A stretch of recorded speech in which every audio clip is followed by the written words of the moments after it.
All right, and we are live, and you are watching Move Around with Deborah on the Female Solution Global Radio TV show.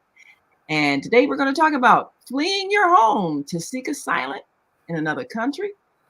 What does it feel like when you have to depend on the compassion of strangers? We've got that issue in Chicago and around the nation. So we will talk about that, and we invite you to call in 515-605-9325 and press Your show will go live in 5 seconds. 4. Be right back. 2, 1. Love Talk Radio. Women have the power to transform this world.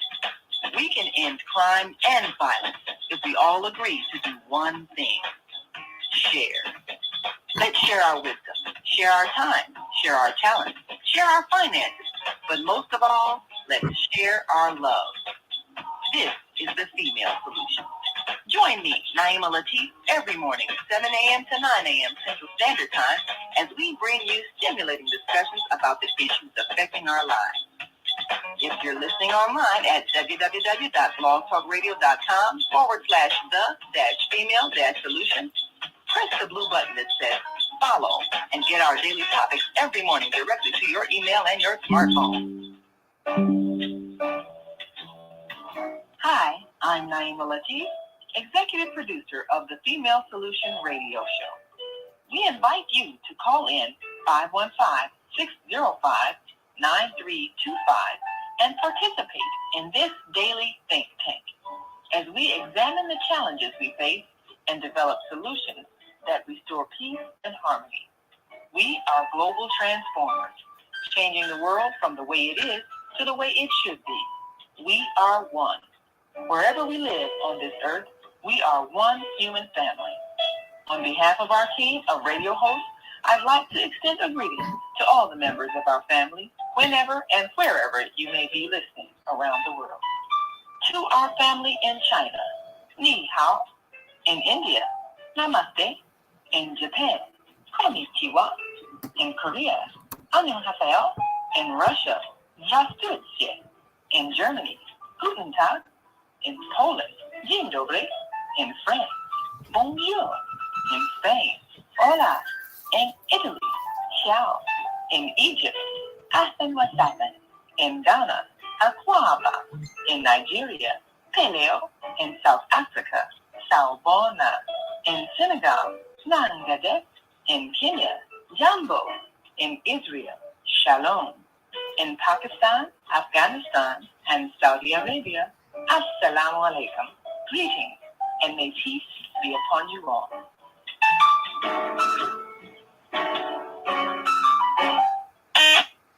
Wow. Welcome, everyone. We're so glad to have you here in the house today. It is a beautiful day. No matter where you are, we know that you are in the place that is that you're supposed to be. Yes, why not? I mean, why be anywhere else? That it doesn't make any sense. Why stress about what life has brought to you? The terminology, you make lemons when no, you make lemonade when you got lemons. And let me tell you something.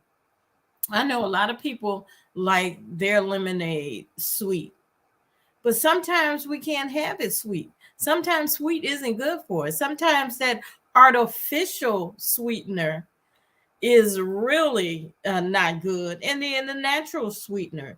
So you just make do with what you have until you can do better. So I want to thank you all for joining me here, as well as our executive director, Ms. Naima Latif.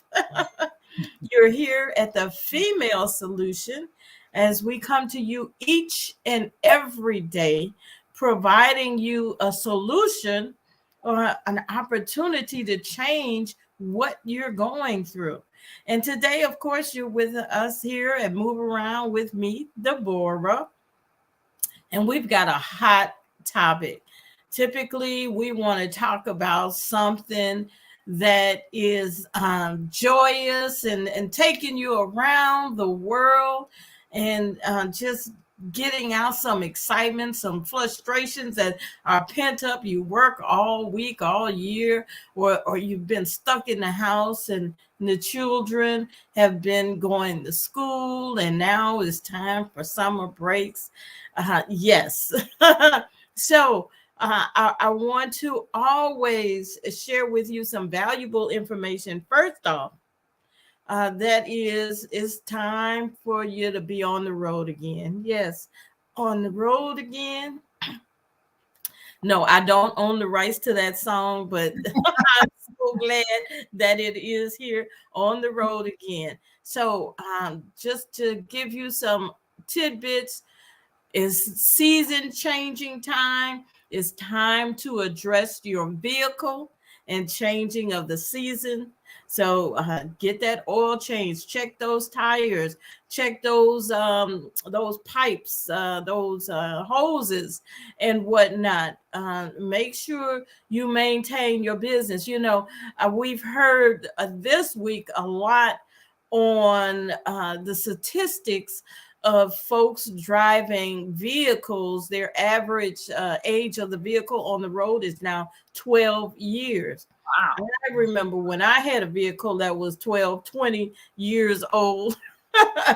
And it was challenging, but I did find out as I matured with having a vehicle that if you take care of that vehicle, it will take care of you. Mm. It is so challenging when you're out there on the road and you hear a little noise and you're like, oh my God, frustration sets in. What is that? What are we going to do? The finances aren't what they should be.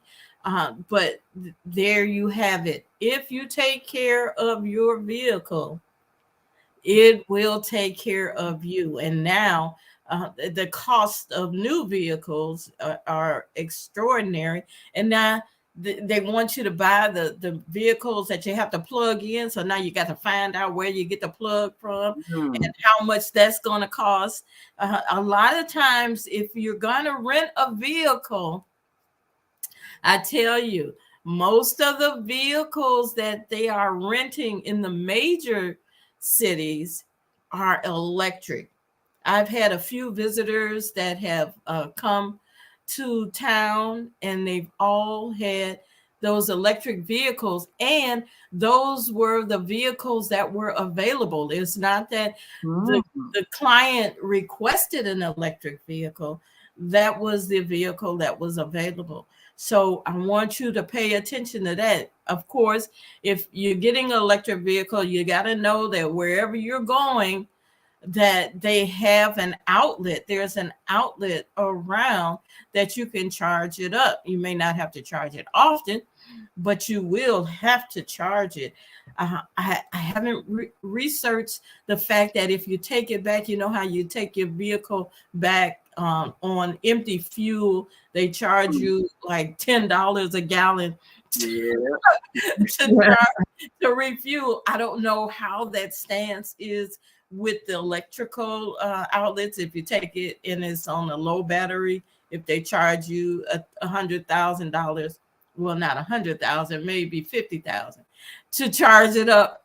I don't know, but that's something to pay attention to as you travel in the major cities of the United States. I'm not sure about when you're going international, but a lot of times, a lot of us, if you're traveling international, and especially if it's the first time you're going to that country or that area, I would suggest, my opinion, that you not rent a vehicle. Get to know the area first. You'll go back, but I would not suggest that you rent a vehicle.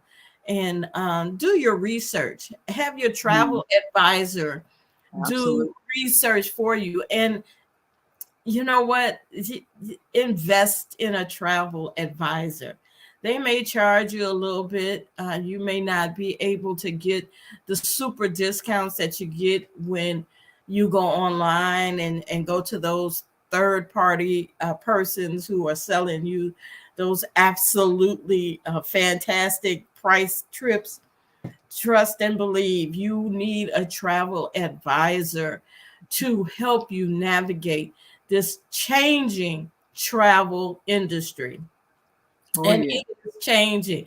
Uh, Airports, I always say airports is your first destination.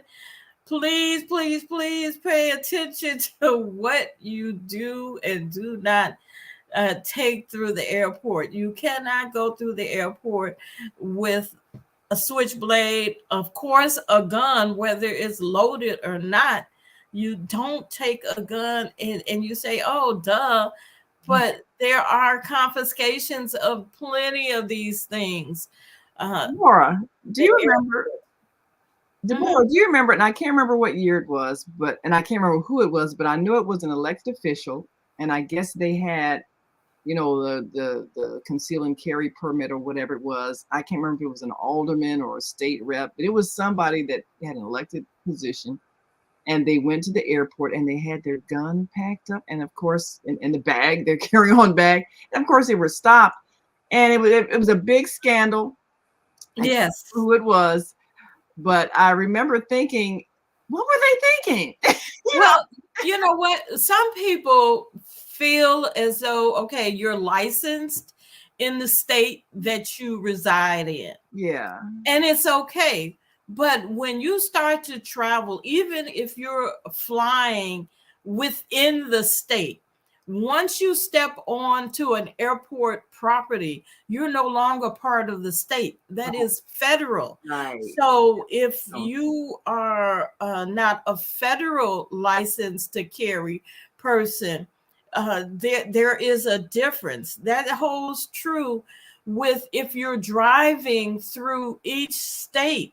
Each state has different laws, and the laws that govern you in your state does not necessarily mean that's the same law that's in the state that you're driving through.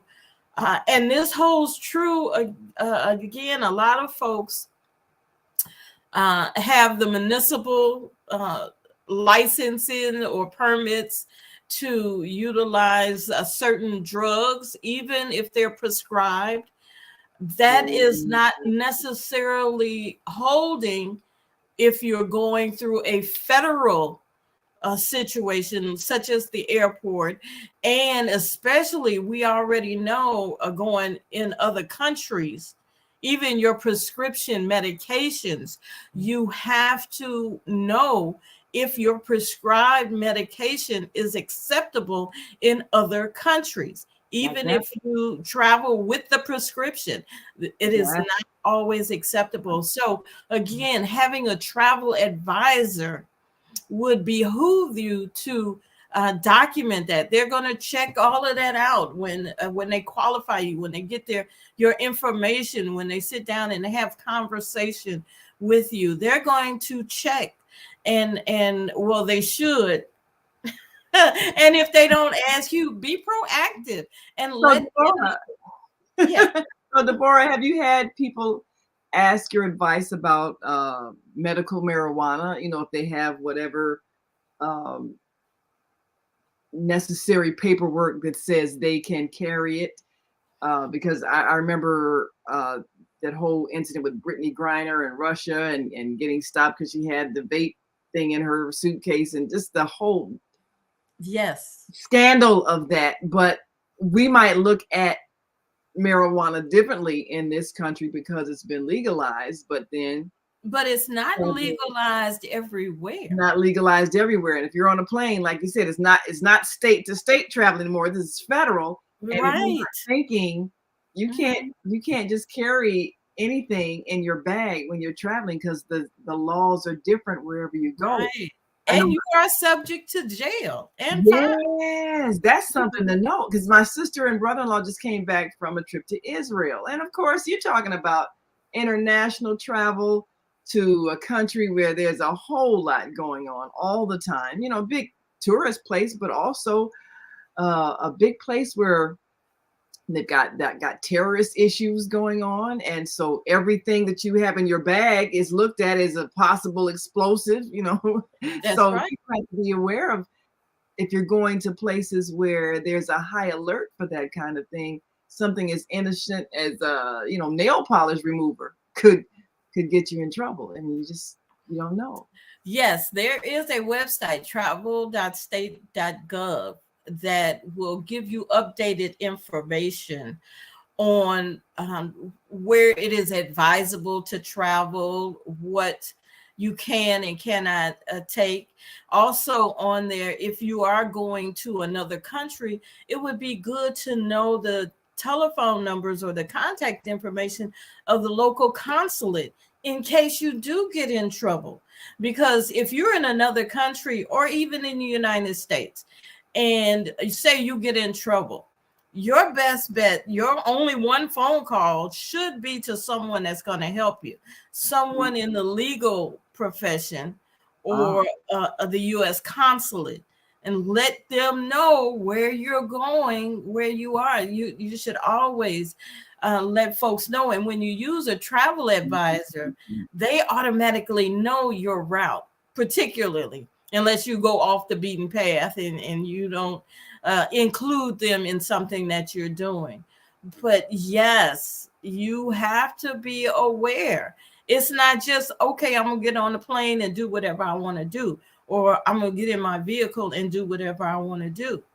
No, it's not like that. If you have, I hear all the time the people talk about the lights, the red lights, you know, that mm, are catching people who are not stopping that 4 seconds at that stop light. You can turn on red, but you have to stop at that red light and stay there at least 4 seconds. Did you know that? ooh, I did not know that. Yes. If you do not, if you're there 3.5 seconds, you are subject to get a ticket.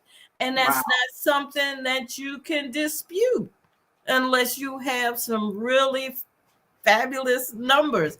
I know in the city that I live in Chicago, if you're on that path and if you're going 5 miles over the speed limit, the ticket may be $30, but if you're going 7 miles over, the ticket increases to $70 or even $100. That is the same in any part of the country. So even if you're right here in Illinois or Indiana, and you have to either go back to that state and go to court to dispute, or you have to pay that fine. They're taking That is pictures. not They're, pleasant. they're taking pictures. Yes. You may not see the police on the highway, but they're taking pictures, and sometimes those pictures can actually see who's in the vehicle, who's Yeah. driving. Driving. Yes. Yes, yes. And that's why most people just end up going ahead and paying the ticket because Right. it's so much, especially if you're driving across country, you're not going to go back to that No, spot for a ticket, trying to dispute not a at ticket all. you may or may not win. So it really becomes a major fundraising mechanism. These I like these how you put that, a red light fundraising. cameras. That's what it is. I look Yeah, at a revenue generating. revenue generating operation. It may or may not be accurate or fair, but it's just too much of a hassle trying to beat it for most people. Now it is Yeah. possible to beat it, but usually by the time you The get expense off that you go work, through. you Yes. go downtown to pay for parking, all of these things that pay for gas. Mhm. So mathematically, it almost doesn't pay to It even. does not. So we're excited about today, as we to move around with Deborah, and we already have a caller on the line that has would like to speak. So I want to bring in this caller, area code 314677. Welcome to the call today with Move Around with Deborah. How are you? Give us your name and your statement today, because we haven't really got into the topic that we're talking about today, but go ahead. Hello. Well, this is Chucky. Good afternoon. Good afternoon. Yes. This is good information. And Naima, how are you doing? I'm fantastic. It's always good to hear your voice. Yeah, you made some good. Yeah, she put some good points out there because you're talking about the marijuana. Marijuana is not legally at a federal level. So if you fly someplace on a plane and you're in the FAA airspace, well, you're subject to have some problems. Yes. And another thing, and you talk about going into other countries. It's very, very important that you know what you're allowed to do and not allowed to do. But I know when I go through Egypt and have in the past, and you're checking in with your passport and everything, they got a sign on the wall tell you what you're not allowed to do. And you're not allowed to wear any T-shirts, anything with any religious information on, especially Christianity. So you can't be walking into Egypt with a T-shirt that's got Jesus, something of that nature, other than what they practice in that country. Wow. If you with your wife, you and her cannot show affection on the street, that would get you in a lot of trouble. Kissing, hugging, and stuff like that. Right. In that country. Mm-hmm. Now that's interesting. I hadn't heard about the shirts with religious words on them, because I know a lot of people who practice their religion. You know, they travel abroad and they go to countries that may not adhere to that religion. Receive that, yes. Yeah, but I wasn't aware of where that could in fact be challenged. Real quick. And you can't go into those countries wearing those Daisy Duke shorts. Oh, yeah. Especially if you go to the tourist site, like the temples and that. Yeah. That can get you some serious life or death problems. Yes. And on the asylum seeker, to go to show you how what's happening to the United States is really, if any of us three would want to go to Honduras, for instance, to seek asylum, we wouldn't get a visa. That's unheard of. So you would show up at the airport or whatever and say you want to seek. Well, they're not going to let you come in the country. They're going to say you seek asylum outside to come in. You can't seek asylum inside to come in. Now, the United States is that they coming into the country, they should be seeking asylum at the nearest country where, for instance, if you're in Honduras, you can go to Belize. Or if you in one of those further southern countries, you can go down to the Panama, then go to the U.S. Embassy to seek asylum. But they come in here and they're getting court dates, which may be 3 or 4 years into. Well, by that time, they don't have babies. And then if they don't qualify for asylum or refugee status, and they say, well, you got to leave, you don't qualify. Then they're going to holler, well, we have a baby that's a U.S. citizen. Mm-hmm. So that's what's happening. Well, now, isn't it a fact that now they are not allowed to cross the border unless they have sought asylum in the country that they crossed into, such as, for example, Mexico? Is that not the law now? Well, Mexico, I understand in Mexico, they just allow a pass through because, you know, you got these people that say that they world citizens have a right to walk through any country they want to until they try walking through some place like China. But if you're a refugee and you're running away from persecution, well, you don't run 4,500 miles to the United States border. You just go to the adjacent safe country. If you're coming from, you know, one of those three, El Salvador, Honduras,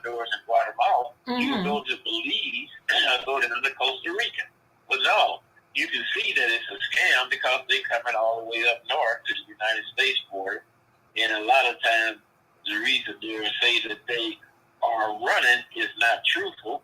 But by the time the officials at the border run you through and check all that, I mean, it's just literally impossible. You got thousands of people show up. So it's a scam. That now it's a scam to the degree of how do you feel as though it's a scam? Explain that. I think it should be done. I think that it should be done the legal way. Like if you and Naima was El Salvadorans, you would go over to Belize, which is almost practically right next door, across the border, and you would seek asylum there from persecution. Why are you coming clean to the United States? And another thing too, Deborah, you in the country undocumented, which is really illegal. Yeah, you're not supposed to be working because you can't get a Social Security number. Only thing you can get is that I-10, and that's on the convenience of the IRS. And really, that there, it takes the place of a Social Security number. But the qualifier is that you're illegal and you're not supposed to work. And there's moves now, being that you are committing an illegal activity, to confiscate your assets, just as if you're a drug dealer. I'd like to throw this thought out there before we take a break, and maybe you can respond to this as well. When I look at the, refugee situation, there are many situations that make a person have to flee. Sometimes it's for political asylum. Sometimes it might be for religious asylum. I've been part of a community where a lot of people had to flee because they were victims of religious persecution and were literally threatened with death. And they came to the United States, even though maybe a neighboring country might have been closer. They were coming from Pakistan. I'm sure there were other countries closer than the United States of America. But I look at it like the fugitive slave law. When we had situations here in the United States where someone would escape from enslavement in the state where they were residing, which was a slaveholding state, but they didn't just go to the next state over that was a free state. Many of them would go all the way until they got to Canada, because the belief was, as long as I'm in this country, even though I'm escaping from where I was, it's not far away from somebody to come and retrieve me back to that situation. And I would think in today's time, it might be the same thing. Again, depending on why a person is fleeing. Is it for political asylum? Do they have people chasing them that are trying to take their life for whatever reason? Do they need to get far enough away where they feel safe? The reason why they would go all across the world to another country? I don't know, but just in making the comparison, if you feel like the people that you're fleeing would actually come after you if you were close enough to where you left, then you want to get as far away as possible. So that's why I think many of the people have chosen to flee to America. I could be wrong. Like you said, could be a scam. This place a lot of people trying to get to the wealth and all of that. But I would tend to think it could be because they want to get far enough away where they feel safe. So maybe, and then after the break, we're gonna show a clip of the mayor that actually went to one of the places and talked to some of those who are seeking asylum. But and what were your thoughts about that? Do you think maybe the reason why they're coming here is because they feel like they need to get further away? You don't know. Suppose they are running away from being punished criminally. Maybe many reasons. Given a jail sentence. Yeah, many reasons they are running. And I do know, I understand what you said about leaving Honduras and going to Belize. But if they're leaving for monetary advancements, going to Belize is not going to help them, because the Belizeans, it's a beautiful country. It's a beautiful country, but there's not much in the revenue aspect of people to sustain themselves in a livelihood.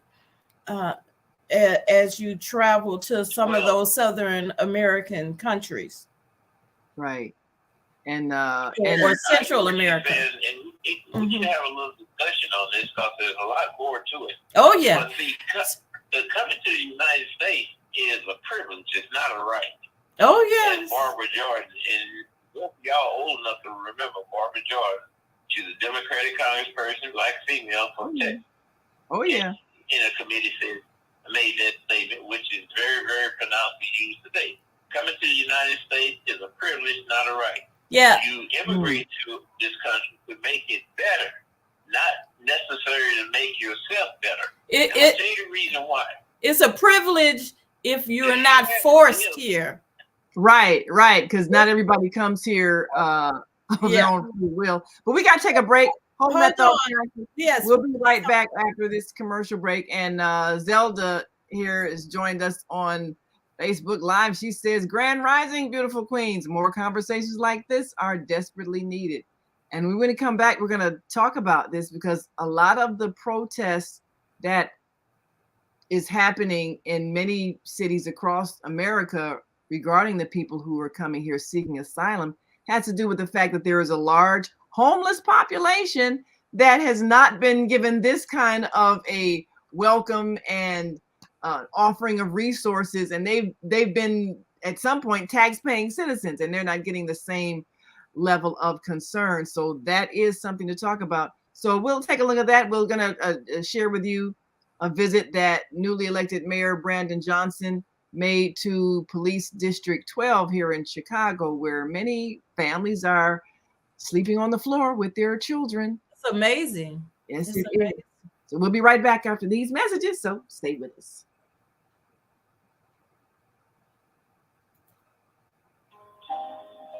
We have an opportunity to transform the whole global society in the next 50 years. 50 years from now, the earth will be populated by a new generation of adults, many of whom are yet unborn.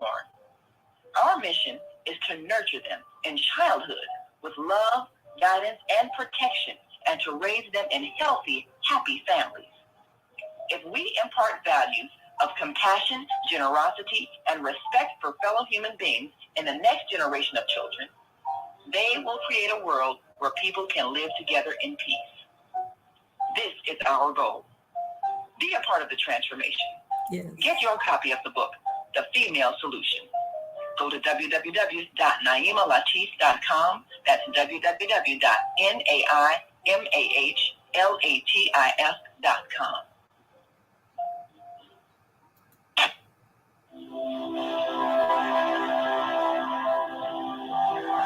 Do you want to live in a world without war? Join our global peace movement. Heavenly Culture World Peace Restoration of Light transcends culture, religion, ideology, and other boundaries to achieve peaceful harmony in the global society. HWPL is committed to bringing world peace and cessation of war through peaceful dialogue between religious groups. I am Director Shin-Suk Kim of the HWPL Chicago branch of North America. Join us for our next gathering. Call 773-580-1501 and be a part of the movement for world peace. Email us at chicagohwpl@gmail.com.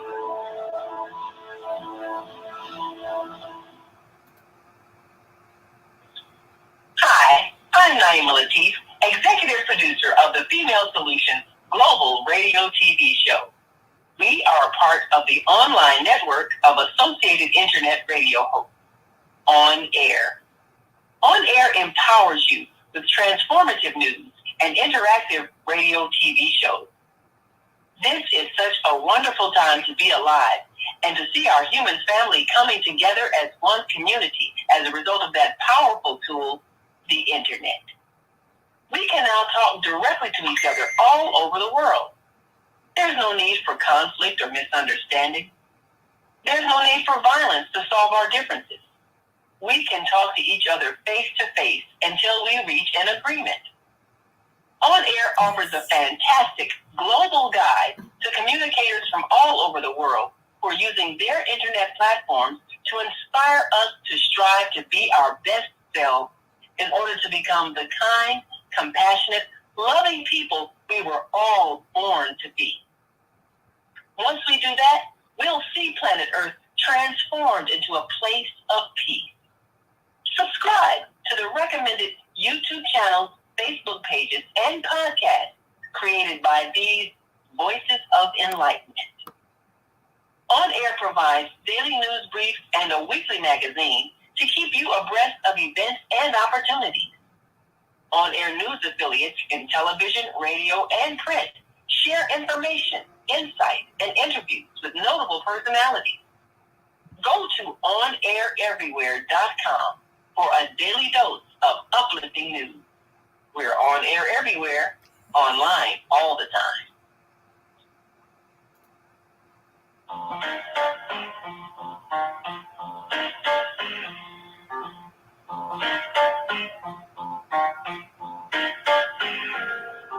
Yes. All right. I love it.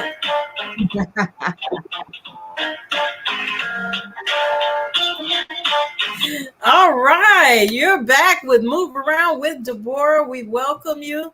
And our topic, let's get into our topic because we've already started.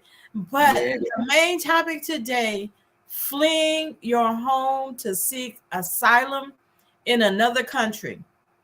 Now, the question is, what do you do when it becomes too dangerous to stay in your home and you must take whatever you can carry and flee? What if you have to leave the country of your birth and seek asylum in another country among people who speak a different language? When your very survival forces you to travel by whatever means you can, foot, by boat, by truck, by back of a donkey, whatever you have available to you, you learn to appreciate the compassions of stranger and many you will come across. Now, today we are going to talk to hopefully some of the elected officials here in Chicago. But if you are in anywhere in the world, because this is a line that is open to the wide world web, and you find yourself in the middle of a controversy regarding immigrants who have been transported to your city or your town or your country and are seeking asylum.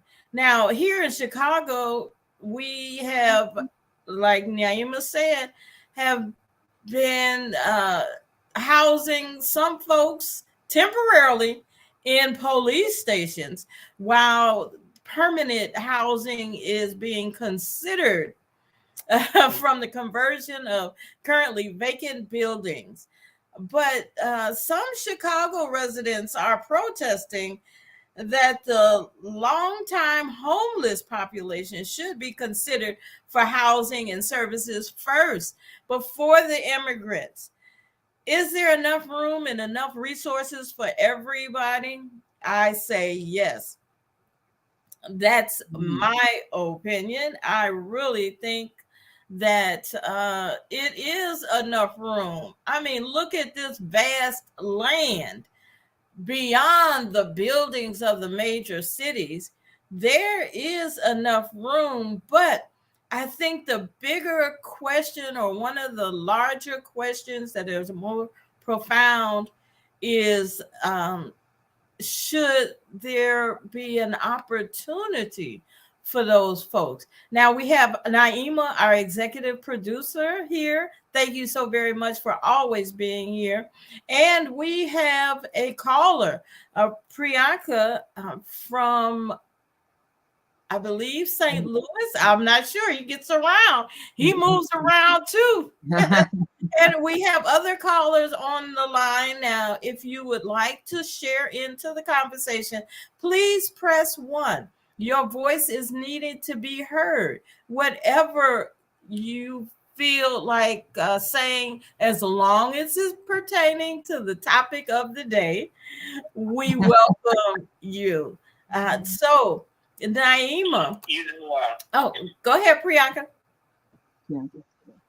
here's a couple more things. One, see, entering in the United States is one thing, but entering a state, for instance, like Texas or Illinois, those are independent sovereign countries. Are you what we call states? And if the state of Texas, as they're doing, they're putting up barriers on their borders. And see, they can keep you out. The federal government don't own land. At least they're not supposed to own land. But they can keep you out.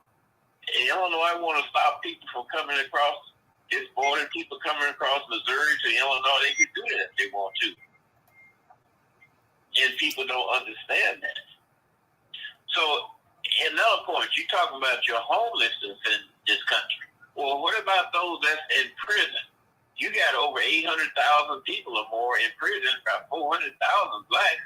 Shouldn't they be given an opportunity to rehabilitate themselves and become productive citizens and being able to apply and man jobs rather than bringing people from all over the world? These people going to work? Absolutely. Absolutely. If you think a visa to go into Ghana, for instance, and you go to the embassy, they're going to want to see your means to come in there and your means to come out of it. I mean, you got to show a round-trip ticket, and also they want to know where you're going to stay. You can't work when you go into a foreign country like Ghana. You can't work. So we should have, in the United States, the same privileges, and as I said, immigration is a privilege. It's not a right. If you're going to come to this country, you come to the country trying to add value to it, not getting on programs that's designed in order to help Americans stand on their feet. But now going into a country such as Ghana, if they have borders, they are not manning the borders to whereas the people cannot just cross into the country. They don't have a gate that's erected to keep folks out. So they could have immigration into those countries too, illegally, or so to speak. Well, now, let me tell you something. I was in Togo once, and my visa expired Friday, and the embassy opens up Monday. I was worried and scared to death because at that point in time, when that visa expired, I was in that country illegally. Yes. They do have ports. No, they don't have a man standing along the borderline every 5 feet. But if you're in that country illegally, you are in trouble. Oh, absolutely. And supposedly, if you're in this country illegally, you can be in trouble. But they just didn't have enough manpower to mandate those illegal actions. And that's hence where we are now. Absolutely. You know, the difficult thing when you are somewhere, and of course that was Bianchi that was giving us that insight. But the thing about the question of whether or not people who are forced to flee should be given asylum is really a humanitarian issue above and beyond, I guess, a legal issue. Yes, there are legalities, and we've had this conversation over the past many years. People who have come here fleeing for their lives, trying to get away from brutal regimes, people who are willing to risk drowning to cross the seas to get to America. And when they get here, and you know if they would be sent back, they might be killed. Even if the law says you should send someone back, that's always a humanitarian question. Yes. What do you want to say about yourself as a human being if you're sending someone to their death? And what does that say about us as a nation if we're sending people to their death? So this has really been a very intense conversation, because a lot of times when people come seeking asylum, it's because they could be political prisoners or subject again to religious persecution, or in the case of, we know recently with our history, we were suffering racial persecution because slavery was legal in a certain part of the nation. And in those states, if we were returned, we would be re-enslaved and maybe even beat to death or near death. So that became a moral issue for people who decided to house the captives, and many times help them get out of the country to Canada. And I see it as really the same situation when you have human beings that are fleeing a place where they may be subject to threat to their life, coming to some place seeking the compassion of others. And yes, the current population may feel like, well, look, we don't have enough for us. So how can we help you? But that's like anything. If you are able to help somebody and you don't, then what does that say about you as a human being when you could and you refuse?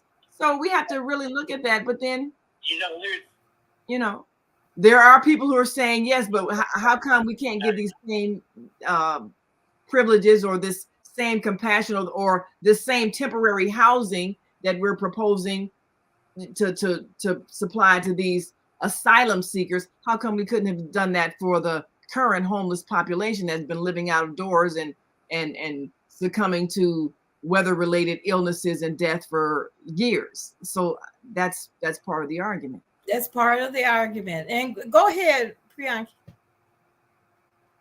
Well, see, here's the thing with these asylum seekers. How do you know what they're saying is truthful?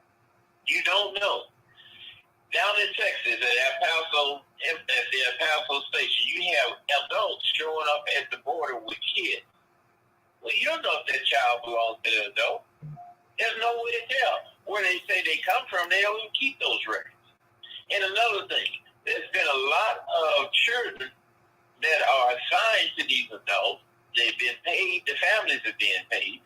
They show up at the border, and because of the sentiment and the outcry about children being put in cages and so forth, blah, blah, blah, well, they let them in. That child would call a phone number. Somebody here would come meet the child, put them on a plane, send them back down to Honduras, and they recycle all over again. That have been documented to have happened. But you don't know. A person say they're going to kill me if I go home. Well, how do you know that? We don't know. That. But that's a morality. That's a morality issue. That could be done with anybody morally. So absolutely. So Pianki, hold that thought for a second. I want to show this clip where you go shoplifting. You can't go sit down at a restaurant and eat, don't pay. Say you won't. But they do it. But folks do it. They do it. They do it every day. Yeah.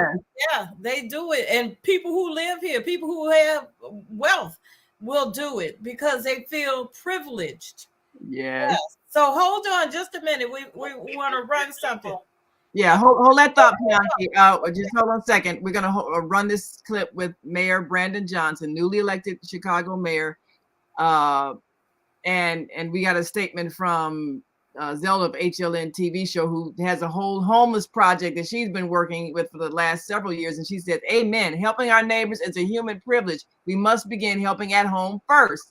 And that has been the argument. But here, Mayor Brandon Johnson, he's going to these people who have been housed temporarily in the police stations, various stations across the city. So this particular one at the 12th Police District, Spanish-speaking people. He's there with the alderman of the 25th Ward, who we've asked to come on to talk about this, and basically to serve as translator. He's helping to convey the message that Chicago is going to be open and helpful and try to make it as comfortable as possible. So now in this clip, you're going to see that there are people with children, infants, toddlers. And yes, you could say, well, you know, how they know these children, that maybe they brought these babies, but I don't think so. And we'll also see that these are people sleeping on the floor. I mean, would you do this if you had a choice? So here's the mayor, and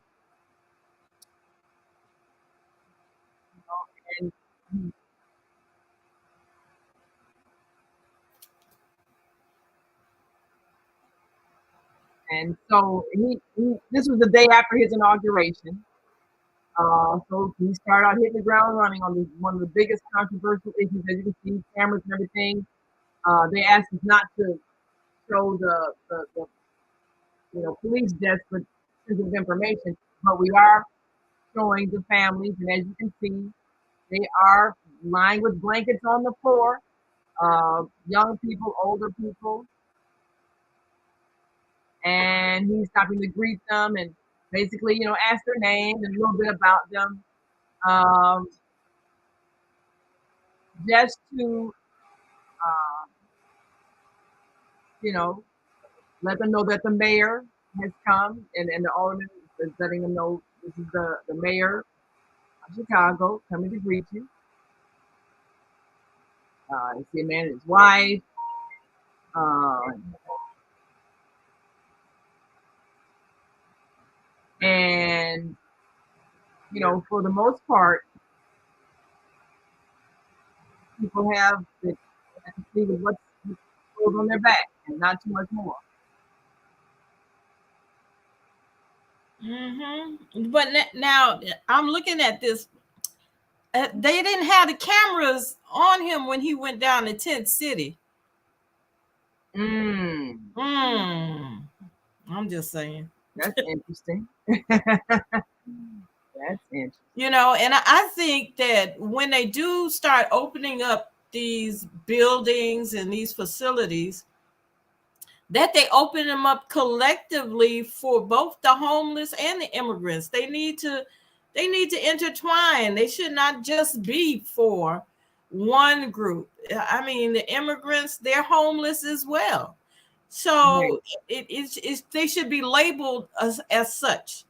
Asylum seekers, okay, that's another level. But they're all homeless, so everybody should be in there. And when they open up these buildings, who's going to manage the buildings? They're just going to open up, throw the people in and say, you all go for yourself. No, somebody's got to manage the buildings. ComEd and who is that? People's Gas got to get involved. That's the thing. It's so many. The water, the city, the water department's got to get involved. The sewage has to get involved. The trash collectors, the food pantries, everybody's got to get involved. So just opening these buildings is not going to solve the situation. You have to have a lot of components in place, and then you've got to have regulators. Who's going to be and the overseer? Who's going to manage all of this in each building for each floor? Yeah, it's a lot to it. But I think that when they do open up these units to people, it should be open to anyone who wants to come in, whether they have come off of a bus from wherever, or if they came over from another direction. I've heard people traveling the waters in refrigerators. Can you imagine putting refrigerators together, piecing them together with the duct tape and traveling, floating from, wherever they got dropped off at? Yeah. But I think this opportunity should be available for everybody. And if we should all come cohesively together with that. Well, I think that's a major point. If we are going to open up buildings for people, the same arguments that they've been making against opening up the buildings for the homeless, you can make the same argument here. Like you just said, who's going to supervise this? How do you keep families safe? A lot of times in shelters, children are not safe. Right. People get attacked, molested, stolen from. Now here's a lady with a young child, little toddler. uh, and she's explaining her situation. And Priyanka says, who's to say that that's her child?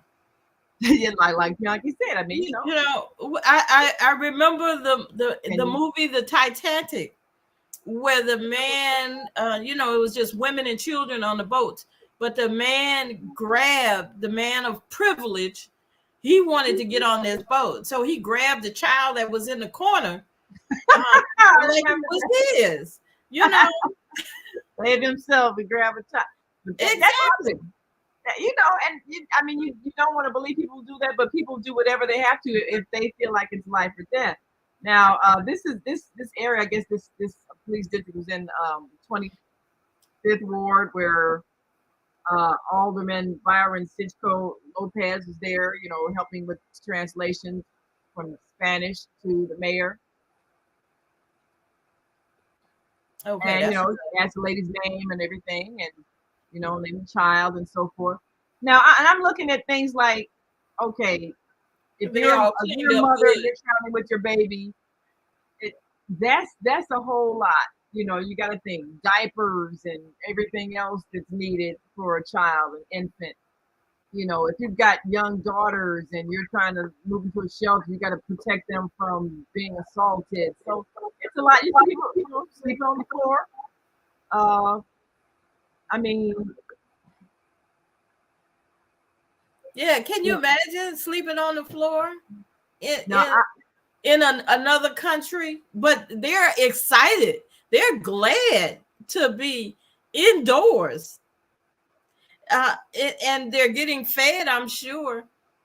yeah, They're somewhere they're taking a shower.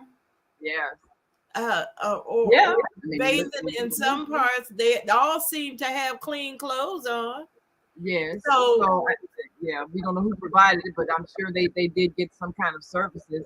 well, for the photo ops, Yeah, you're really you have to look at it also based on photo ops.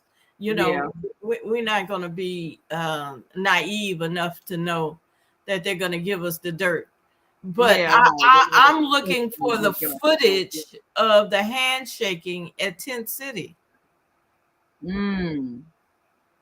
Or under under the viaducts, or it back in the country, because Yeah. in some parts of the state they have um, cities that have been built where um, they weren't asylum seekers, but they were immigrants from other countries. And I was surprised to know that even in the western part of southern Illinois, there are some cities that are full of African descendants. Mm-hmm. First time Africans that are in this part of the state, and they have created communities, and they're, I don't know if they would be considered asylum seekers, but they're immigrants, and they're doing well, and we don't hear about them. But this is a vast land.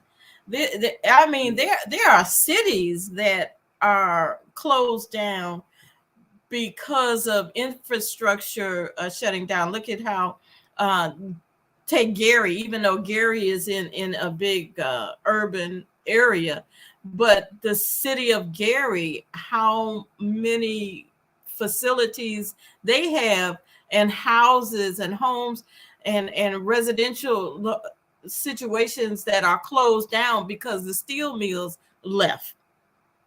Absolutely. Creates another So population. Yeah. exactly, and that happens all across the country in these small towns where the infrastructure has changed, and now you have these vacant towns and whatnot. This is some of the places that they could be housed at. But I am we're going to talk some more, because when we come back, because I did a little bit of research. Mm-hmm. And it's been immigrants and asylum seekers coming to the United States or coming to this country for a whole lot of years. You Yeah. know, they didn't just start, and they didn't just look like who they look like now. And then you have situations where you've got folks, I never will forget the people that came from Haiti. And we Yes. all know how devastating Amazing. the Haitians Yes. are living in squalor because of natural challenges to Exactly. the land, Yes. and they sent them right on back. Yes. Uh-oh. So Am that's another issue. am I going too far right now? Well, that's the thing. Does our humanitarian feelings only extend to people who are white skinned and not brown skinned or red or yellow skinned? I mean, or light brown, whatever the color is. I mean, Yeah, are we generous to everybody or just some people? just some Some people. people get the Okay. compassion, other people get sent back or thrown in jail. And Zelda of HLN TV show says that she said HLN TV show is the main media outlet that cares for the residents in Tent City. And we've been out there and had her, we've been on live with Tent City and of course you can go to instagram.com/hln.homeless.project to see live footage. And she also says there's no handshaking in Tent City. Uh-oh. Homelessness priority yet. And I believe this is the very same, and correct me if I'm wrong, Zelda, but I believe this same alderman that we just saw with the new mayor was there at Tent City with Dr. Willie Wilson. I don't remember him going around shaking hands. I'm just remembering. I believe that's the same one. I don't remember him going around talking to the people. I remember him standing before the camera. I'm not trying to talk about it. I'm just saying what I saw. See, here's where the politicians that instead of them working together cohesively, Mm-hmm. and doing this, Willie Wilson was is a great advocate for Out the there homeless, doing it. and he should be in charge of something. I don't know what he's doing now, but come on back. Maybe he's in charge of this, in charge of all the refugee exactly, homeless. exactly. And I'm sure, I don't know him personally, but I'm sure he would not mind in helping. Let us stop being the crabs in the bucket. Okay, it's time to go to our next break. And Zelda says HLN delivers food resources every Thursday to the homeless. Special thanks to Andrew Nelson Bay, who gave us bean pies to share. Yes, thank you, Andrew. All right, thank you, Andrew. Yes. And yes, I would like for Zelda to give us more information on how folks can reach out to the homeless and what their needs are. So when we come back, she's going to talk about maybe talk about that or share that with us. We'll be right back. In case you want to join us live, Zelda, you can come on. Please. And we'll be right back. Hey, it's time to take charge of your health. I'm Beata, your holistic life coach, and every Friday morning at 8 a.m. Eastern Daylight Time, I'm here on the Female Solution to empower you to make choices that will assist your evolution to abundant health. I'm also blogging every Sunday evening at 8 p.m. Eastern Daylight Time at Soul Church's Healing, where I bring you a spiritual chiropractic adjustment to bring you back into alignment with our Creator's love, compassion, and wisdom. Join me every Friday morning at 8 a.m. and Sunday evening at 8 p.m. for a time of unity, enlightenment, and love vibration. Shalom.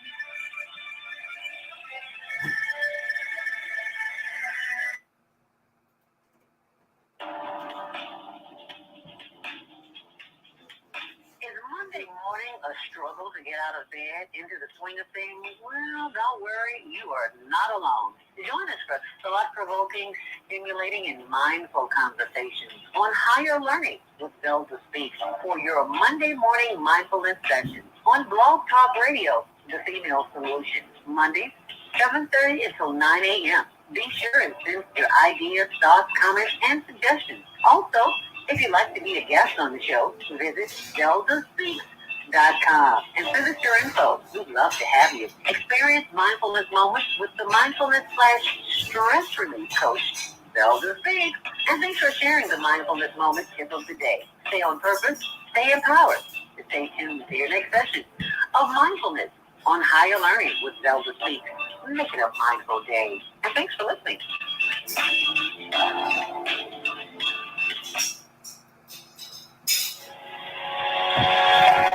What if you could live to be 120 years old and remain active, healthy, alert, and vibrant? Our bodies are made up of cells that are constantly rejuvenating. So if we take proper care of ourselves, we can literally defy aging. Join us every Tuesday from 7 a.m. to 9 a.m. Central Standard Time to learn about self-care from Tucson Essentials on the Female Solutions Blog Talk Radio Show. Learn how to help your bodies and your cells feel rejuvenated each day through proper nutrition, sleep, frequency medicine, and many unconventional methods of self-care. I'm Jody Tucson. Join me and my amazing guests by calling in at 515-605-9325 and press 1 to speak. We'll help you achieve a breakthrough in your health today.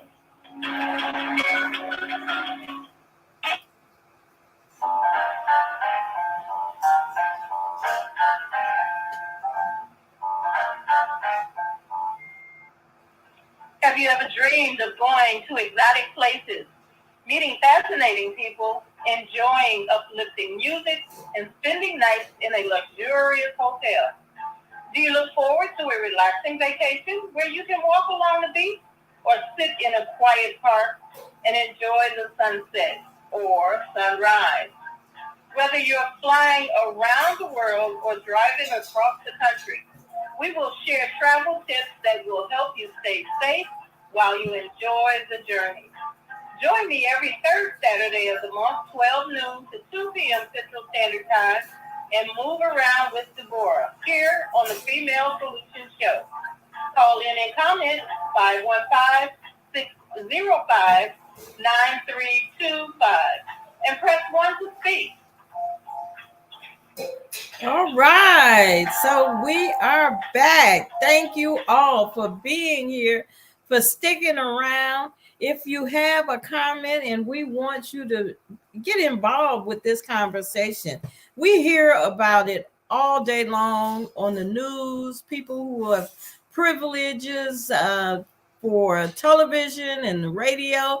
Here's an opportunity for you to voice your opinion and give us suggestions, maybe help out. Maybe you have the solution. We here at the Female Solution look for solutions to help the world navigate their life. And we know that everybody has to have some kind of input. So we certainly hope that if you're here, if you're listening online, please press 1 to speak. If you're on our StreamYard or Facebook or YouTube, always like, subscribe, and share.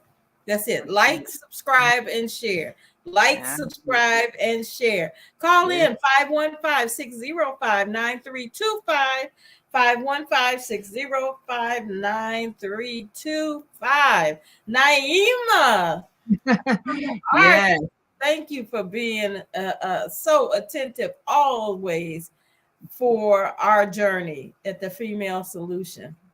Well, thank you for being willing to address this topic. It really is affecting more people than we realize. And soon, our Monday morning mindfulness host, Zelda Speaks, will be joining us here on screen because she's been working with the homeless for these past several years. She shared the story of how her brother Douglas was living in a homeless community, got shot and killed by another homeless person. We've seen where some of the people who are in those communities, some of them are really struggling with some mental challenges. But some of them are just regular people, may have families, may just be down on their luck. And just like these people that we're seeing at the police station, you don't know really what the backstory is. You don't know if they're fleeing from the law, and they, like Bianchi was saying, you don't know who's a criminal, who might be a killer or a thief, or you don't know. So, or mentally challenged, you don't know, somebody who might have had to flee and couldn't take their medication with them. You don't know. Right. They might start going off the deep end. So right. we want to be humane, but we also have to be cautious. So let's bring in our dear, wonderful humanitarian sister that has, Thankful Thursdays every Thursday, where she's bringing food and bringing feeding units to the homeless out here in the Chicagoland area. Thank you so much. And thank you also to your wonderful husband, Tony, who is helpful and doing heavy lifting of these heating units and the food cases and all those things that you bring that really help save lives. Thank you for having this show, because this is information that we all need to hear and need to be talking about, because we can't put all this on Brandon. This was a mess he inherited. Right. It's now up to us. We can't wait on government, because we see what government is doing collectively. So we got to do this together. And we have partnered with the Obliging Care Network to show you how serious this is. This is a young lady, Ozelle Ross, who works full time taking care of patients. And when she gets off work, she goes home and puts together what needs to be done for the next week so that she can go out and take care, feed and clothe the homeless. Okay. Oh, wow. That's dedication. That's dedication. When I grow up. Yes. Yeah. And asylum seekers, let us be clear. Anyone who does not have a home, a housing, they're homeless. Yes. So they're homeless just as much as our homeless who have lived here forever. You know, and there are different reasons why folks are homeless. I know Priyanka had spoken about those folks that were incarcerated and how we don't, the penal system does not educate, does not help those who are about to be released, you know, and give them the tools they want you to be able to sustain their livelihoods. And then we've got the folks who own these properties who just take a jackhammer and just jack up the rent because they can. Yeah, because they can. And they will folks that can't afford to live anywhere. You know, you have to live in your vehicle. You have to live under a tree. You know, every day live in their cars. People who go to work every day live in the cars or on a lot or just wherever they can get a bed or sleep.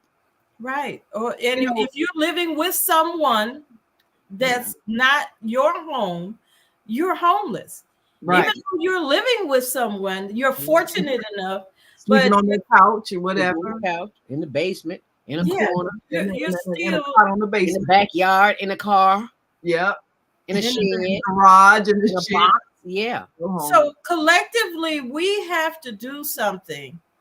It's not just on one somebody. Right. We stop doing this. Yes, because that's what's going to happen. Because you got these coming back.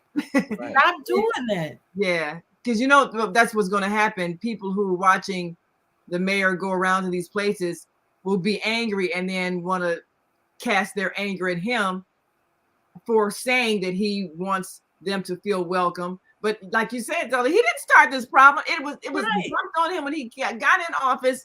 All of these people driven to Chicago and dumped here. And what are we supposed to do? And so you don't want to look like a cruel person, but you don't care. But there is the fact that we've got all of these people that we have not been given any compassion to, that have been sleeping out on concrete for years. Yep. So, you know what I would like to see happen in terms of legislation, maybe something we can pull together and get, one of our elected officials to present it to city council or state legislature or whatever, maybe both. But I've seen this. I've seen the problem from both sides, because I've got a lot of friends in real estate, and you buy a multi-unit building, it's income property, and then you get renters. Then something happens and somebody can't pay their rent. Well, that means you can't pay your mortgage because you're depending on their rent to pay your mortgage. And I've seen them have to go through court and try to get families out, and they're angry because people aren't paying their rent. But people don't withhold rent on purpose to make you suffer. If they're not paying, it's because they don't have it. So maybe there's some kind of emergency funds you can give to property owners so that they could let the people who are going through an emergency situation stay there until they can get on their feet.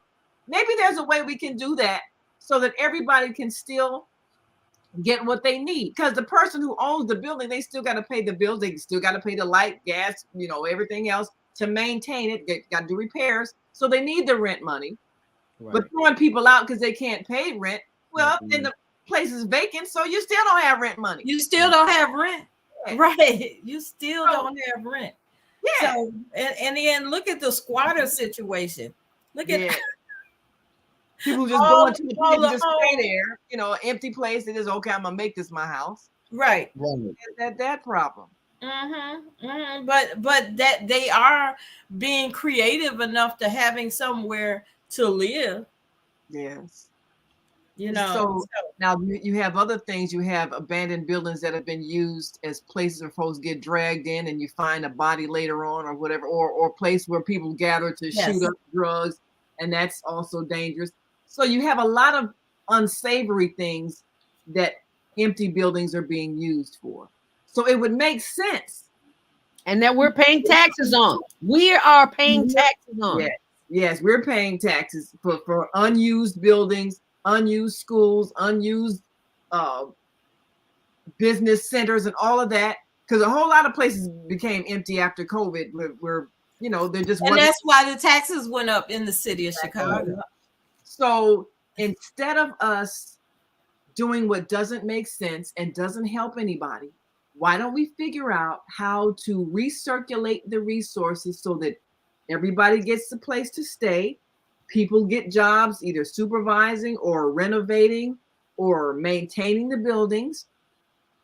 People also are responsible. If you're given a place to stay, you're responsible for part of the maintenance. That's part of your task for being given that space. If you've been taken out of homelessness and putting it in a space, and the person who owns the building, they get whatever they need to be responsible for the maintenance of it.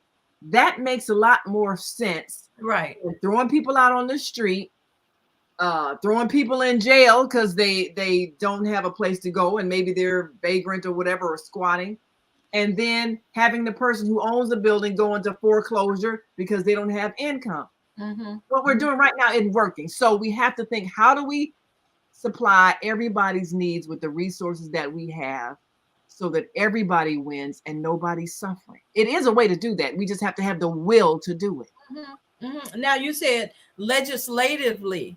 Well, that's why you put people in office to do those types of things. Yeah. You vote them into office. Now, if you don't vote because you feel as though your voice is not being heard because you didn't vote. Right. So the person whose voice was being heard by those powers that be, they're the ones that got their people in. So they're doing what they want them to do. Right. So until you understand the logic and get out of your own confusion, we're still going to continue on with the same cycle and not improving any, and not have to wait for legislation. We'll have to do what Zelda is doing every Thursday, every day, actually, not just Thursday, because she works feverishly every day towards helping the homeless in some way. that's what we have to do. And she's not in a legislative body. So Yeah. we have to stop just allowing For the politicians to make a decision. So now that brings up another question, and maybe we can go to our callers and get their responses on this. But is there a way we as citizens, as organizations, as concerned individuals can work with those property owners who may have vacant apartments or vacant buildings and say, look, in exchange for you opening up your building, we will, our members will provide either supervisory or assistance with, helping the residents get the services they need, so that if you just provide a roof over their head, then our organization will assist them and whether providing places where they can get clothing or food or health care. We'll hook them up with other agencies if you will do your part and just provide the place for them to stay. Thank you. And is there a way that we can negotiate with Commonwealth Edison and People's Gas to provide the service? Yes. Okay, it costs money. Or can we come up with other ways of feeding? And Okay, here's Priyanka. so Priyanka, you have a comment, and let's open up the mic for 702-505 just in case their press one isn't working, because sometimes it doesn't on this phone. They don't want to say that. You know what I'm saying? Okay. American workers Mm-hmm. that was fired from their job, didn't have income, they lost their car, lost their home because they wouldn't take a COVID shot. Now you got hordes and hordes and hordes of immigrants, illegals coming across the border, and they had no shot, no inoculation whatsoever, no measles, no chickenpox, no mumps. Matter of fact, in a Mexican town down there on the border, New Mexico, they had an outbreak of measles. Yes. Measles was eradicated here in the United States years ago. Yeah, they were eradicated because people took their shot. You kicking Americans out of their homes. Right. So what solution do you have that may be available? People coming to this country have to come legally. You don't know who's coming. You may have established a fifth column of terrorists. You don't know that. That's right. That's right. So how do you not how do you block the people that are gaining interest illegally into the country? How do you block their accessibility? You put them across the border like the Bible says in many cases. And another point, the United States gives aid to these very countries in the tens of millions of dollars every year in order to alleviate the problem that they say that they're escaping from. That's how you know it's a scam. They're not escaping those things. They come in here because they want to have a job and make a U.S. dollar that goes much, much further in their country, send the money home, build businesses for their families, then they go home and they live a life around it. They never would have done it if they were staying in their country. Whereas Americans are still sleeping on the street. Veterans that fought in our war to protect us and provide us with our liberty are being put out on the streets to make way for these illegals. That is totally asinine. People, and also if people feel so dedicated in it, take a family into your house. That's a simple way, and feed them. Take them into your house and feed them, so you don't have to worry about Brandon, your mayor, turning warehouses into living space. They can sit in your house, play on your PlayStation, and watch your widescreen TV. That really is a solution that is viable. Sometimes when students go abroad and they stay in the home of a host family, because you can apply to be a host family if you feel like you would like to house an international student. People could do the same thing with homeless families. You can have people that are agreeing to be a host family for somebody who's homeless. If you've got space, you got a lot of couples that their children have gone away, and they got space, and nobody's, got empty bedrooms. You can do that. Now, the thing is, though, you have to have a mechanism, like you're saying, you got to have some kind of background check mechanism or something to make sure you're not inviting a serial killer into your home. Mhm. There has to be some kind of guidelines where, no drug use, no, irresponsible behavior where you can endanger people, like, smoking in bed while you sleep and set the house on fire. Matter of fact, one of our listeners told us a story about how she helped this homeless man who was living under a bridge. She invited him into her home. He had a nice big home out in the southern uh, suburbs, and the man was smoking one night, set her house on fire, burnt it down. And so her life has not been the same since. And it just was a horrible thing. She did it out of her heart to help him. But, he had his mental challenges or whatever. And a good deed ended up causing her to lose everything she had. So Yeah, you got to be careful with that. You do have to have some precautions, but that doesn't mean you can't be humane and can't treat people like they're innocent until they're proven guilty. I mean, I don't believe people traveling with little babies and little infants are just scamming people saying getting in the United States is a whole lot easier way to get a job. People, not everybody. Not everyone. Not everybody. And those folks, I don't know. I didn't follow them along the path. But they walked most of the way. We don't want to walk across the street. I know. You know what? That makes it worse because if they walk around livestock and they coming into the United States, then they pose an agriculture pandemic amongst our livestock here in the U.S. You take cattle and everything.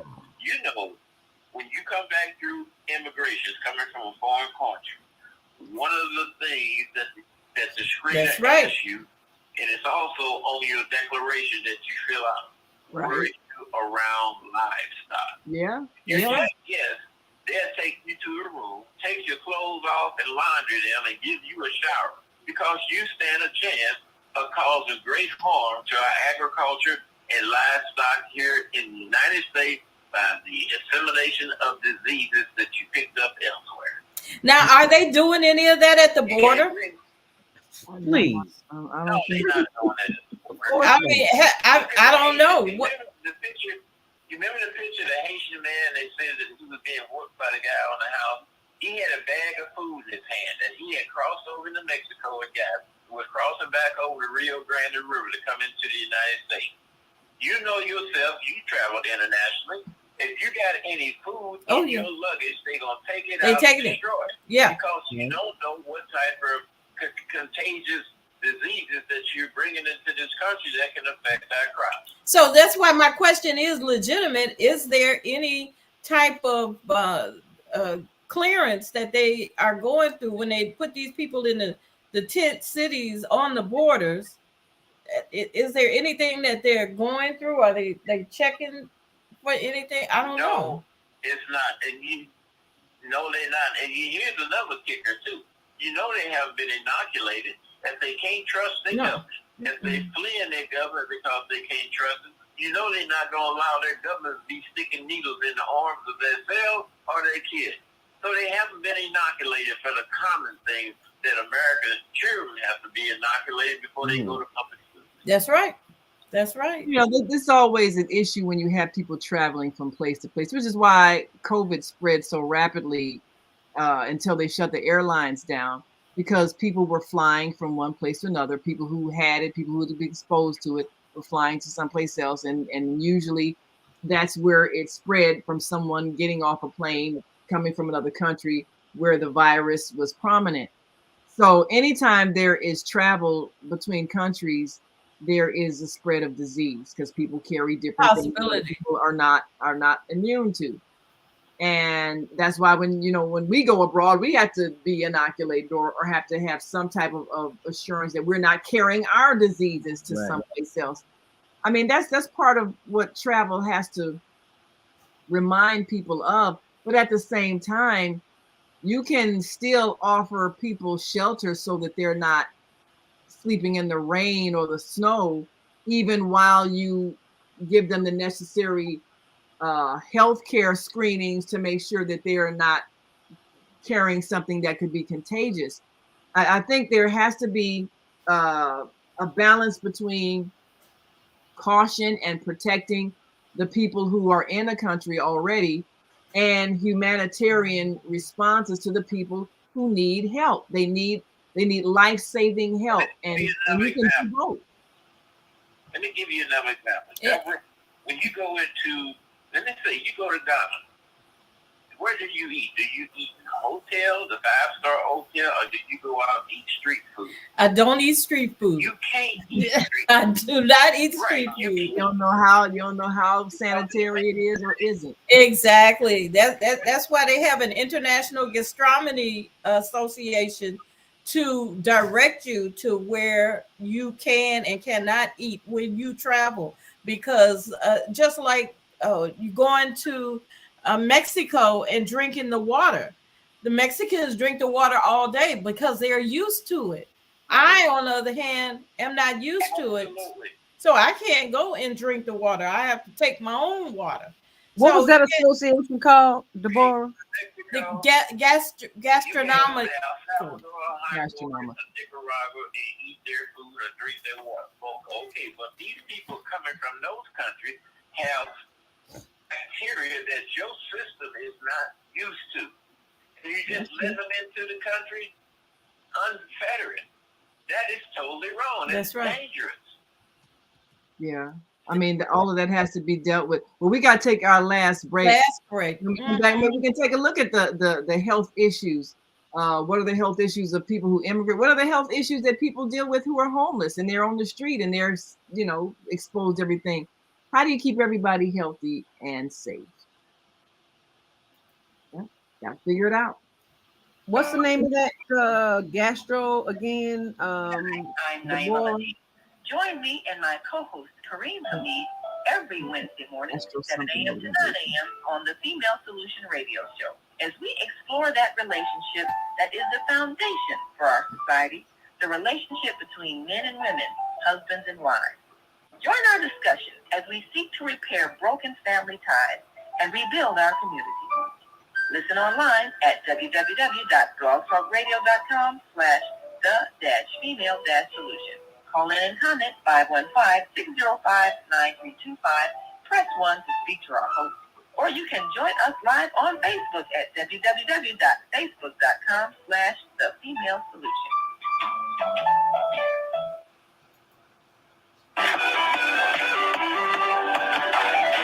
Tune in to Soulful Solutions with Dr. Debbie Green on Thursdays at 7 a.m. Central Standard Time and 8 a.m. Eastern Standard Time to hear great topics and stories on grief and turn it into victory.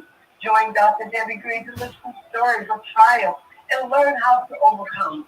You are not alone in your life, and there is hope in the darkest hours.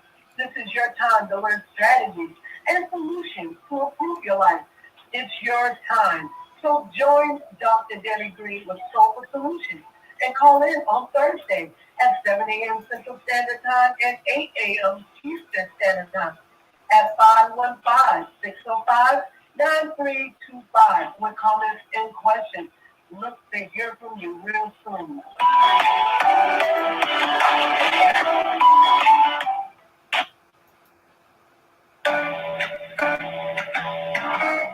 The Female Solution Global Radio TV Show invites you to an invigorating conversation with our team of hosts Monday through Friday, 7 a.m. to 9 a.m. Central Time. Start your week with Monday Morning Mindfulness with Zelda Speaks. Tuesdays, Self-Care with Jody Susan. Wednesdays, Repairing Broken Families with Naima Latif and co-host Kareem Hamid. Thursdays, Soulful Solutions with Dr. Debbie Green. And Fridays, Health and Wellbeing with Beata.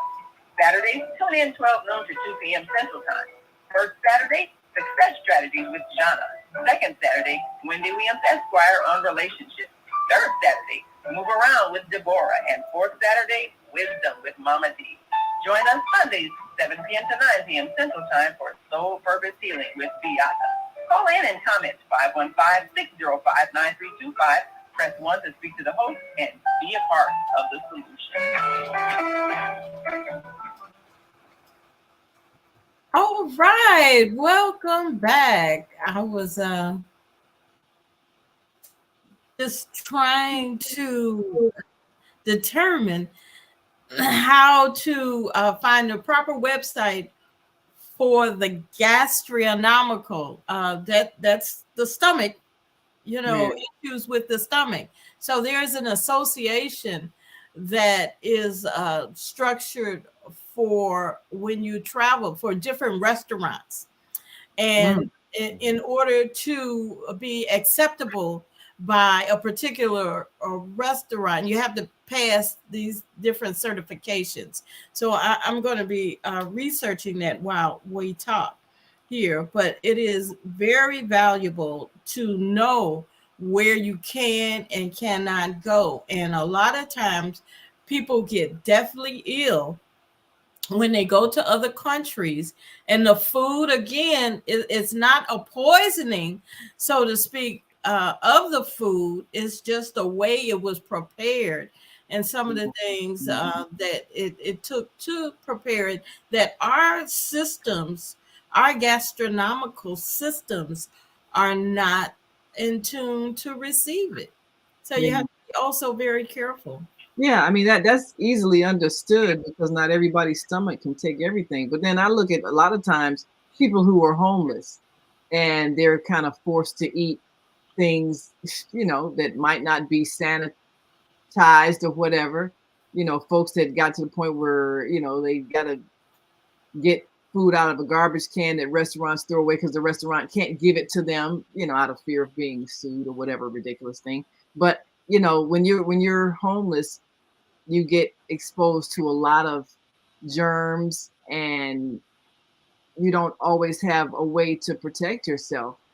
And for those people listening, we want to let you know, of course, if you really want to help the homeless, get 4 people on your block or community or job to chip in and buy tickets to the first Homeless Benefit Gala, June 3rd, 7 p.m. to 12 p.m.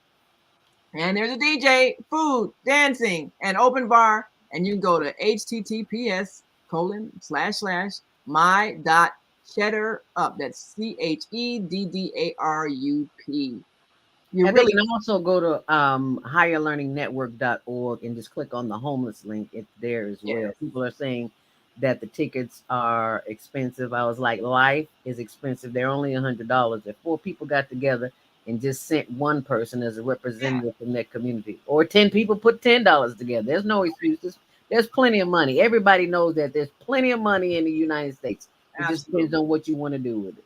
Yeah, I mean that's what a fundraiser is. It's to raise funds. So you set the ticket price so that you can generate significant revenue with the ticket sales. That's the whole purpose of it. And I know this lady, Ozell Ross. I've been knowing her for years, and I had no idea that she was doing what I'm doing. So my cousin called me and said, Ozell's been trying to get in touch with. I'm like, she been trying to get in touch with me because you got my number.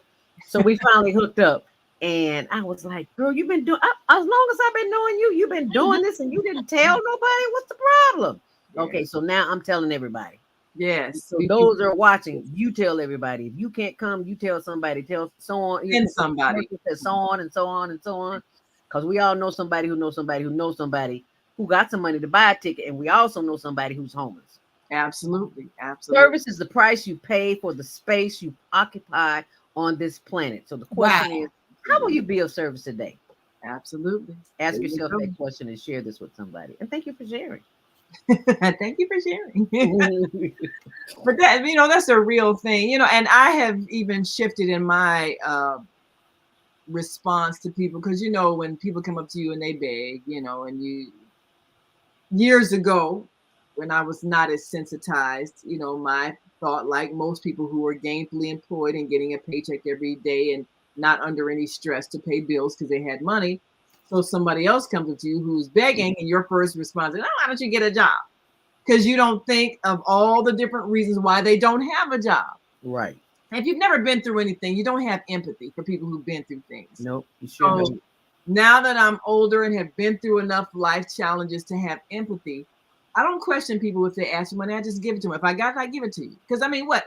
$5 is not going to break me. I can go make another $5. $10 is not going to leave me homeless. I can just give that to you. Go buy yourself a meal. Get yourself some deodorant, whatever you got to do. Look, if I have the money, why not give it away? Because I have access to more. If this person's on the street, they probably don't have the same access to money that I have. So whatever I give to them, it's not going to kill me. It And doesn't. morally, if they're cheating, to go to back to that point, morally, that's on them. That's on not them. on you. I've done my job. Yeah, Whatever you do with it, that's on them. I've given from my heart with the expectation that it's going to help you. If it's a scam, well, that's on you. You're going to get back from the universe what you gave out, which is dishonest. Karma. That's right. Don't That's play. right. Yeah, That's right. I'll get my karma for doing an act of service. Right. So, you know, it all balances out. So I think even with people who are coming here, yes, some of them might be questionable character. They're going to get what they got coming. But karmically, if we really want to do what's right, we'll help everybody who needs help. And I don't think it has to be an either or thing. Well, we can't help them because we got to help the homeless. Well, we can't help the homeless because we got to help them. I don't think it's an either or. I think it's an all and. We got to figure out how to help everybody who needs help so that nobody is suffering. That has to be our. You need somebody who knows somebody who has some resources that they could use. It's not always about money. If you got resources, Yeah, you can tell them where to go get a bed, where they can go get a meal, where they can go get a bottle of water, where they can do anything. They can make a phone call, charge their phone. yeah. Anything, everything helps. So it's don't think it's always about money. It's about resources. Too. It's about resources. Absolutely. And we have, each of us, we may not realize what we can give, but even if you don't leave your home, there's something that you can do to go in the give closet, help. pull out some of them blankets you ain't using, them sheets you're not using, and just put them out on the porch, put them out in the lawn, and call somebody to come get them. Right. They have folks that are Salvation Army does pick up. Yeah. Goodwill, I think they do pick up. I know Salvation Army does pick up, and some other organizations do regular pick up. You want to drive it someplace. But how many got blankets that they're not using? Come on. And that's what they asked us yesterday. They said, "Could you please get us some blankets?" And as I was leaving, a man pulled up and had a trunk full of stuff. And he had 2 blankets, and they were so happy you would have thought it was 5. Oh, wow. Yeah. He said, if you could just get us some more blankets, we good. Yeah. That's and it. if we hear, you may not be in the area that we're referring to in the Chicago area. You may be anywhere in the world, because again, this is blasted out in the World Wide Web, and we have a strong presence in the European nations.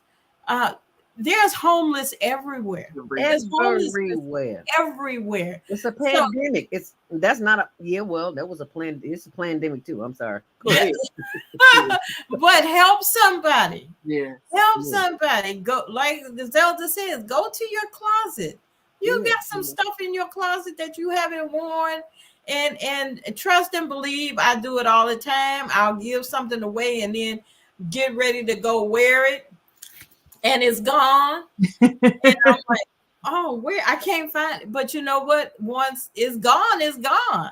Yeah. You move on to the next situation. Right. You find something else. Somebody can use what you have that you are not using. Food, and don't always worry about the expiration dates on those cans. That's a ploy for you to buy stuff. If that can is not dented, if it's not rusty, if it's not food in it is still good. and if you give a can, make sure you give a can opener, because I was just about to say that. I remember, I think it was maybe you, Zelda, I'm not sure. Somebody said if you're giving cans, give those pop-top cans. Pop cans, yeah. Pop-top cans, or give a can opener, because they have to go with the hammer and the screwdriver, and you know how we used to do it.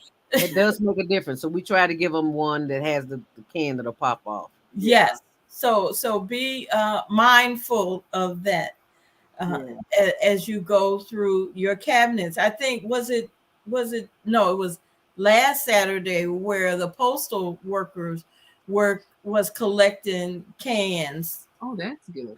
Yeah, and they should do it again. It should be more than once a year. Yeah, it should be. And don't forget, tip your postal worker. I'm just saying. Yeah, we should. And I tip your postal worker, anybody who's providing a service, just like travel advisors. give them Tip your travel advisor. And if you have any questions or concerns you want to talk to me about with travel, or send the email gatewaytravelllc@gmail.com. If you want to talk to me about the female solution, where we have a solution for you all the time about any topic. Trust and believe. We can talk to you about any topic here at the Female Solution. Then you could reach out to me at deborah.thefemalesolution@gmail.com. And if I can't answer it, I'll direct it to the one who can. We'll figure it out together. That's what this is about. That's what this world. I'm so glad Figuring it out together. What was her name? Yesterday, the post office lady, the post office in my building. Every time I see, because I'm in an apartment building, so there's lots of apartments. So whenever, and they are back there putting that mail in, they don't come until 5 o'clock and they don't leave till 7. And that's because she comes that late because she's got double duty. Yep. Yeah. And I told her Sundays now. Yeah, 7 days a week. And I told her, I said, every time I see a mailman, I always say, thank you so very much for your service. And so we started a conversation, and I told her about the gala. She was like, girl, bring me some of them flyers so I can pass them out to my post office. And I was like, yes. So for those who say I talk too much, I'm talking. It's impactful. How else we gonna communicate? Come on now. Thank you. Grab that box. We got to have a conversation about it. We got to keep having a conversation about it. That's why we as a community got to help Brandon help us. He can't do it on his own. And Deborah, we're going to finish this conversation on Monday morning. Great. Part 2. Yeah, because we need this. We cannot put all that weight on his shoulders. He is one man. He has a family. He needs our help. And it's our responsibilities as citizens living in the city of Chicago to do what we need to do, not point fingers and say they should have did that or they didn't do that. Right? No. That's, if you don't have nothing good to say, keep it to yourself. Don't say nothing at all. Keep it to yourself. Keep it to yourself and try to figure out something that you can turn around and be good. Yeah, like the small block clubs. That's what we really need now. Each club needs to get together and figure out how they can do, and then get together with a whole community. We can do this. Well, that's how we used to do it, and then it got kind of challenging because then nobody want to work, and then we started depending on them. Yeah, we should be depending on us. Absolutely. Yes. You can have each block sponsor a homeless person. You can have each church sponsor a homeless person. All these churches sitting empty. Each Monday through Friday, Saturday. We have enough organizations where people just decided within their organization they would sponsor a family. We could take care of the problem. Yes, we got all kinds of not just empty buildings, but places where people could, if they would just allow a space in their home for a family that has been checked out, that they trust, or whatever the case may be, give that family a leg up until the people can get gainful employment or whatever, or even maybe they can earn their keep by doing yard work or whatever. Have an exchange. Okay, if you keep the block clean, then you can stay in this house that's up for sale, but it's been empty for 10 years. So for 10 years, let me tell you, you squat. I'm not advocating for squatterism. It's a squatterism. But if you go into that vacant house that's been vacant for 10 years, and you cleaning up that lot, and you making sure that you don't have none of the riffraff and stuff hanging out, then you are an advantage to the block. Eminent domain. Is that what they call it? Eminent domain? Yes. I think there's a way. Yes. I think there's a way to There is a way. So, please don't trust and believe. We're not advocating for squatterism here. So don't hurry up and call us. Okay. But not call the hotline. But there is a way that we can have an agreement so that people who need things can work their way into home ownership, or at least a roof over their head that's secure. Yes. If there is a way that we can ensure that people who are of sound mind are given the respect and responsibility to participate in their own upliftment, then we should be able to, as different community organizations, solve this problem. Like you say, Yes. Brandon Johnson is not going to be able to snap his fingers and it all go away, and then we want to throw him out of office after one term if he doesn't. Right. No, it's going to take the citizens. It's going to take the people. And we got a whole lot of folks that have organizations that do things, and that's our job, is to let you all know who actually has put together a solution so that we can be supportive and encouraging and help them do what they do so they can do it for more people. So reach out to us. Yes. If you got a solution, call us 515-605-9325. We'll get you on one of these 7 days of the week. We'll get you on somebody's show to tell you what you do. And these shows are archived, so you can go back and listen. Blog Talk. Spread it around to people who didn't hear it. That's right. That's right. Yeah, Blog Talk Radio .com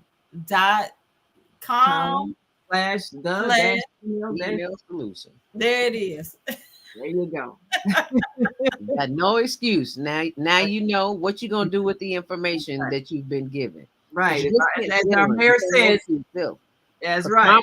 Karma's watching, and the universe is waiting too. See, because you're gonna need some things, and you focus on what you need, but instead of you focus on what you need, focus on helping somebody else, and that's when what you need shows up. Hey, see, that's the wisdom of the female solution. Absolutely. That's the wisdom of being older and wiser. You learn a few things along the way.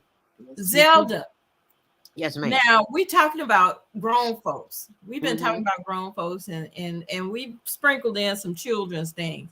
You also next is it next week, maybe? Yeah, we're gonna see some global. The global virtual teen talent contest. You can see it on our YouTube channel. Yes. So if you have, could you talk about how the children can get involved into the global? The global virtual teen talent is, thank you, Deborah, is every last Saturday of the month. And they can compete. Ages 13 through 19 can compete for prizes, cash scholarships. And if they send in a 1-minute video clip introducing themselves, their name, age, city, country, and what their talent is: sing, dance, choreography, directing, writing, producing, whatever they do, because these children are doing some amazing things. I was like, wow, this would be a good time to be a teenager, but been there, done that. But anyway. But these children send us emails from Africa, Asia, Australia, Europe, anywhere on the planet. And I was like, would you look at this? So tune in next Saturday, 12 to 1, and we'll be on the Female Solution right here with Naima. And you'll get a chance to see some of that great work that these children are doing. It just blows my mind. I was like, wow, I want to be 13 years old again. Anyway, you can go to our YouTube channel and see the previous shows at youtube.com Higher Learning TV Show, and on our Facebook channel, Higher Learning TV Show. Great. But so just go to the website, higherlearningnetwork.org. Yeah. So we're looking forward to seeing you youth, or if you're not youth, some youth. Yes, you do. You know somebody who knows some youth. Get them involved. This is our future. We have to know, and we have to cultivate. We want them to do what they do in their mind, but we have to push them out there. And because we're not going to be here forever. And we want to give them as many tools and many opportunities as we can. And here is a platform. We're not on the big national or international news channel, although we are international. Yes, ma'am. We can provide an international space just like the big productions. Because they're showing you what they want you to see. We're showing you what you already know. You Right. just get a chance to What we see it. have, Yeah, what we you have. send us, what you're providing Yes, to us. yes, And yes. then don't forget on our other Saturdays, because we're here every day. 7 days a And week.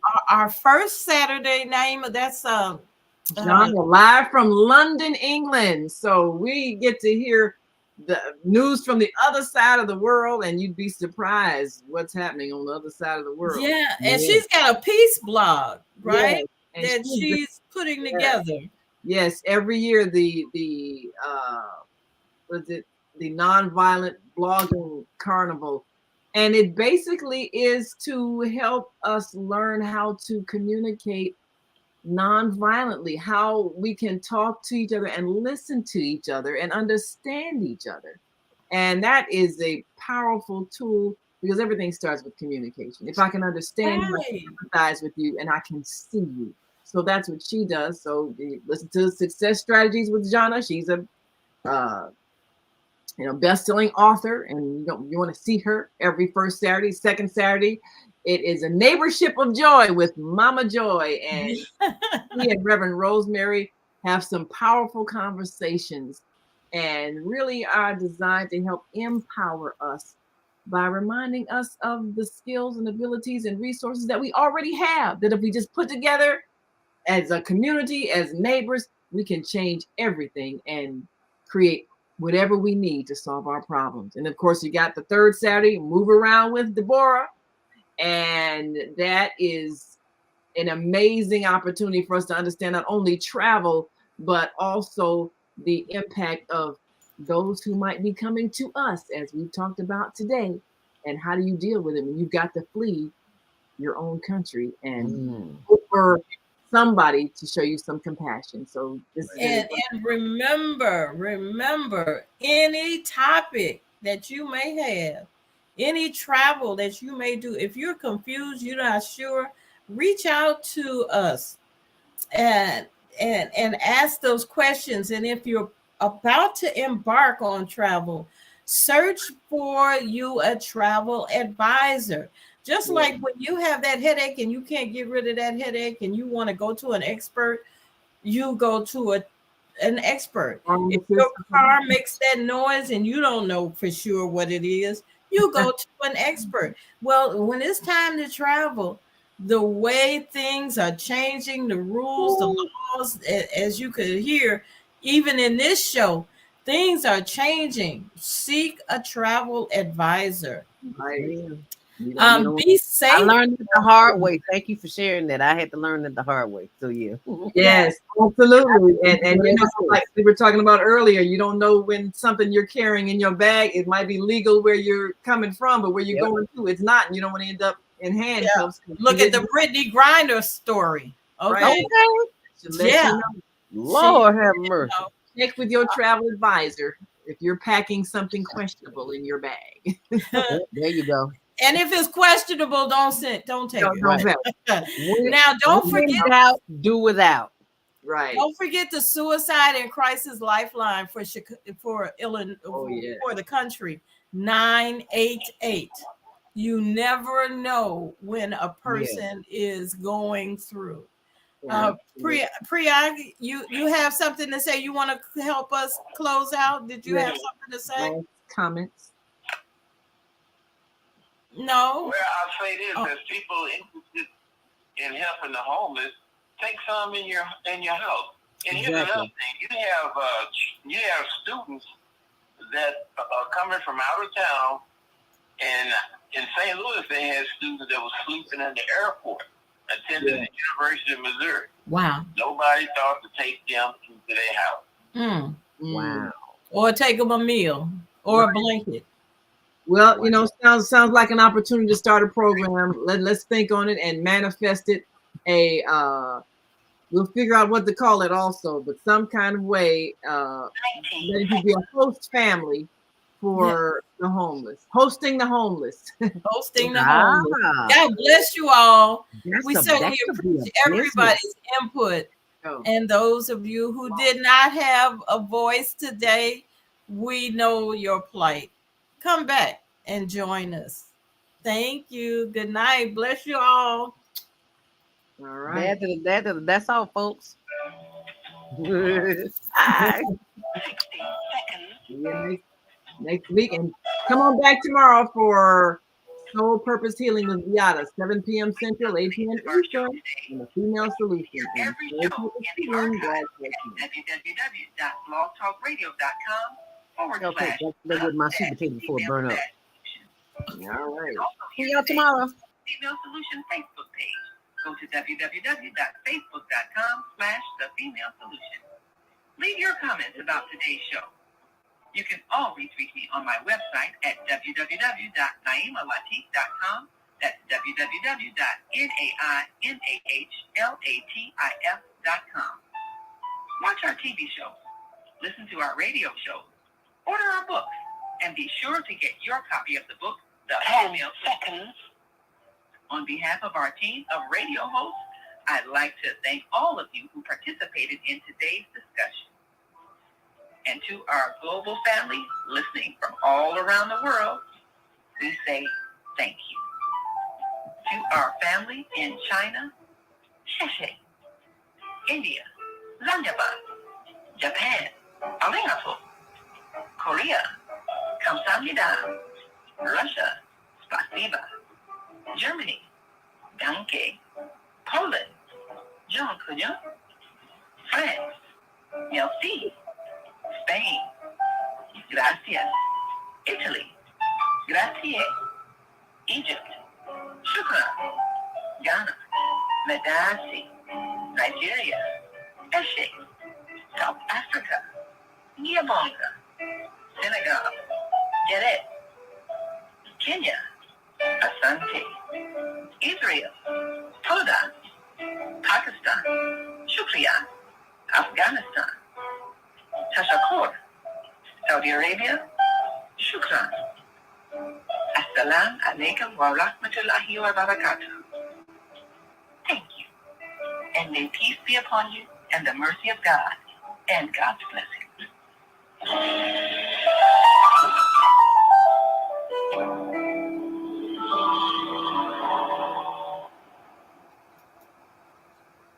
All right, that's the end of the blog talk.